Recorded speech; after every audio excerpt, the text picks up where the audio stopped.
अस्सलाम वालेकुम, कैसी तबीयत है? मैं बिल्कुल ठीक। So good to see you, so good to see you. This is your fan. इस तरफ आ जाए जी। और अली हसन आपकी फ़ैन तो मैं हुई, मेरे साथ तो आपने बड़ा मेकअप, मेरे पे मेकअप ट्यूटोरियल भी किया है, मेरे सोशल मीडिया के लिए भी किया है, यूट्यूब के लिए भी किया है, आज आप मेरे मॉर्निंग शो के लिए भी करेंगे। चले, थैंक यू सो मच। आपने सबसे पहले तो मुझे यहाँ पे इनवाइट किया, थैंक यू सो मच आपका, और thank you so much 24 channel का जिन्होंने मुझे मतलब इस प्लेटफॉर्म पे बुलाया है। मैं आप लोगों का शुक्रगुजार हूँ। और मेरा हमेशा से यही होता है कि मैं अपने एक्सपीरियंसेस शेयर करता रहूँ, चाहे मैं अपने प्रोफाइल पे करूँ या मैं अपने सोशल मीडिया के ऊपर। तो आज आप लोगों के साथ एक नया एक्सपीरियंस अली भाई, फिर मुझे ज़रा यहाँ से स्टार्ट करते हैं, बताइएगा कि जो ये जो पार्टी मेकअप होता है, अभी अगर कोई आता है, कोई लेडीज़ आपको बुक करती है या दूसरे और सैलून्स, मार्केट का एक रेट होता है कि बेस्ट मेकअप आर्टिस्ट का रेट ये है, नॉर्मल मेकअप आर्टिस्ट ये, नॉर्मल और कोई थका हुआ सैलून चला तो उनका रेट। तो एक खर्चा क्या हो जाता है एक मेकअप कितने में पार्टी मेकअप? अच्छा, सबसे पहले तो डिपेंड करता है कि आपके प्रोडक्ट्स कितने महंगे हैं या सस्ते हैं। सबसे पहले तो ये जो बंदा यूज़ करे, एग्जैक्टली सबसे पहले तो, और जितनी हाइप क्रिएट हुई होगी बड़े सैलून्स की, तो उसी के अकॉर्डिंगली देख रहे होते हैं कि जितने, सबसे मेन चीज़ ये होती है कि सबसे जो बंदा है मेकअप कराने वाला और करने वाला, उसकी हाइप कितनी क्रिएट हुई हुई है। Okay, market exactly. तो जितनी हाइप होगी उतने उसी तरह से चार्जेस होंगे।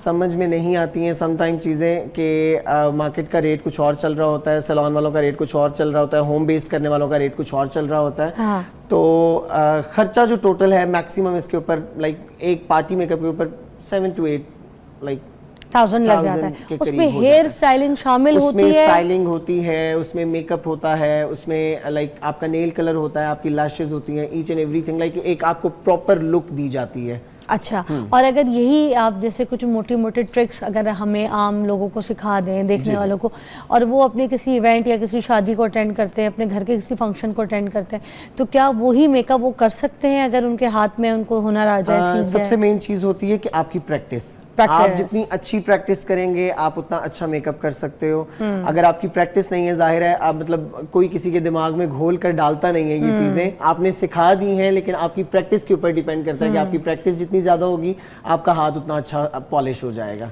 अच्छा, ये जो बेस लगाई जाती है हमारे मतलब पाकिस्तान में मोस्टली देखा जाता है, जो हर शहर के हिसाब से अलग अलग टोन होती है। जैसे अगर कराची में जाते हैं वहाँ पर इतनी चिट्टी बेस को पसंद नहीं किया जाता। बिल्कुल ऐसे ही है। यहाँ पर जो क्लाइंट है वो ये कहता है कि हमें फेयर कर दो, चिट्टा कर दो। अच्छा, और उसके बाद अगर जैसे डूई मेकअप कर दो या ग्लॉसी मेकअप कर दो तो वो कहते हैं ये क्या तेल नाक पे पकौड़ा निकल गया। वो कहते हैं पाउडर ठूस दो, नहीं करेंगे तो एंड में जाकर खुद ठूस रहे होंगे, टेलकम पाउडर लगा रहे होंगे भले, मगर मुंह पे भर देंगे। ऐसे ही है। तो आप कभी मतलब देखते हैं कि डिफरेंसेस हैं ऐसे? मेरे मुख्तलिफ शहरों में मैं काम कर चुका हूँ और एक्सपीरियंसेस हर तरह के लोगों के साथ हुआ है। कुछ लोग बहुत नेचुरल पसंद करते हैं, जैसे हमेशा के आपको आंखें अच्छी चाहिए होती हैं लेकिन आपको बेस और वो सारी चीज़ें बिल्कुल नेचुरल चाहिए होती हैं। और कुछ लोग बहुत फेयर मांगते हैं, एक्स्ट्रा फेयर अपने कॉम्प्लेक्शन से भी ज़्यादा। कुछ टाइम के बाद मतलब हो जाती है, बेस ब्लैक होना शुरू हो जाती है, ग्रे होना शुरू हो जाती है।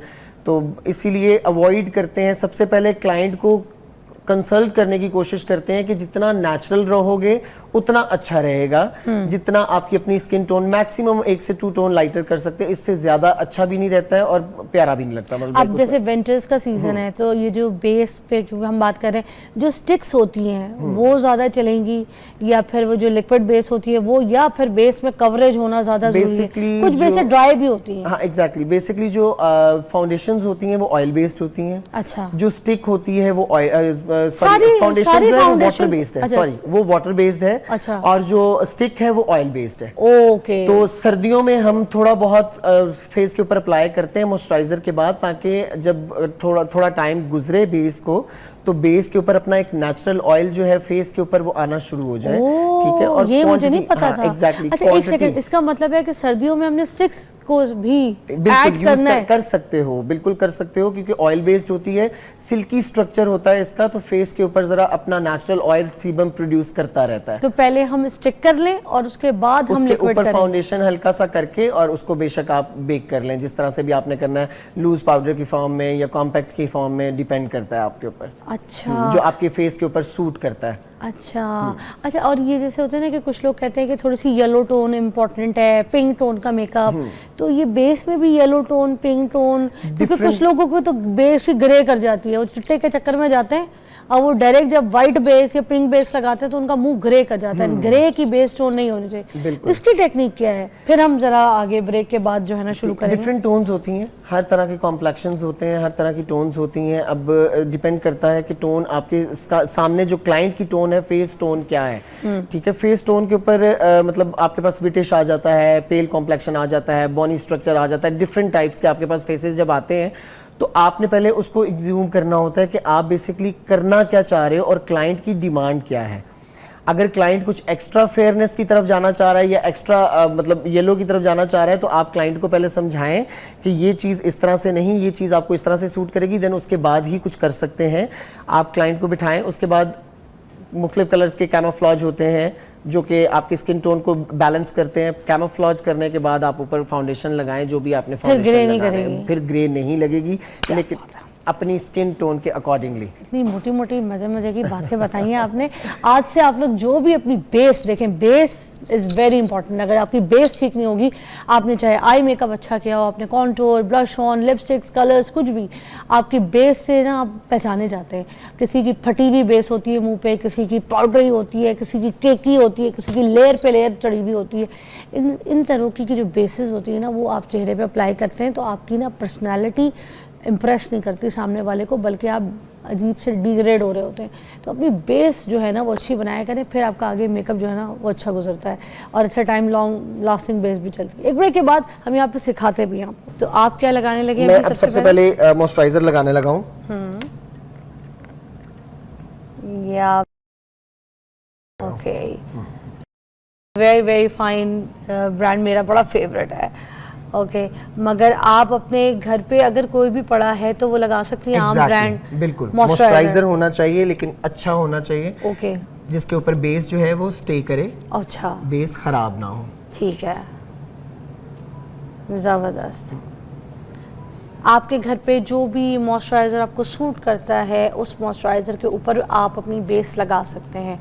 ठीक है, और कितने स्मूथली उन्हें देखें, कोई रगड़ रगड़ के फेस पे कोई ऐसे मसाज नहीं किया, नॉर्मली उसको एब्जॉर्ब किया है थोड़ा सा स्किन के अंदर। अप्लाई करने के बाद उसको छोड़ दें। ओके, और हल्का सा फिक्सर स्प्रे फेस के ऊपर कोई भी किसी भी कंपनी का आप इस्तेमाल कर सकते हो। ठीक है, ये मिस्ट भी चल जाता है या नहीं? नहीं, मिस्ट नहीं, बेसिकली मेकअप फिक्सर स्प्रे जो तो होता है आपने मैक का मैंने किया है फिक्स प्लस, मैक का फिक्स प्लस किया है। और अच्छा, और ये मैक का फिक्स प्लस जो ये इन्होंने किया ना फेस के ऊपर, ये आप बाद में भी कर सकते हैं, आफ्टर, है ना? ये एग्जैक्टली, आफ्टर मेकअप भी कर सकते हो, बिफोर मेकअप भी कर सकते हो। अच्छा, अब हम लगा रहे हैं हम बेस। आ रहे हैं फाउंडेशन की तरफ। अभी हमें ज़रूरत नहीं है कि हमको बहुत ज़्यादा कैमोफ्लेज करें, क्योंकि फेस के ऊपर इतनी प्रॉब्लम्स नहीं है। अच्छा। सिर्फ ये रेड स्पॉट्स हैं, ये हमारे बेस में ही कवर हो जाएंगे। अगर ज़्यादा कवर नहीं भी होते, थोड़े बहुत नज़र आ रहे होते हैं, तो मतलब उसमें डरने वाली कोई बात नहीं है। जैसे जैसे टाइम गुजरता है, बेस सेट होती है जैसे जैसे, तो ये अपनी जितनी भी प्रॉब्लम्स होती हैं ये सारी सॉर्ट आउट हो जाती हैं। और बेस का जो टोन है वो कैसे हम सिलेक्ट करेंगे? हाँ, वो इनकी स्किन टोन से पहला जो एप्लीकेशन करनी है पहले प्रोडक्ट की, वो आपने अपनी स्किन से एक टोन डार्क करनी है, ताकि आपकी जितनी प्रॉब्लम्स हैं सिर्फ आप उनको कवर कर सको। अच्छा, आप बेस अभी जो लगा रहे हैं बिल्कुल लाइट पतली बेस नॉर्स की लगा रहे हैं। बिल्कुल। और नॉर्स में आप अपना शेड खुद देख सकते हैं कि आपकी स्किन से एक टोन डार्क कौन सा शेड है, ऐसे ही है? जी जी बिल्कुल।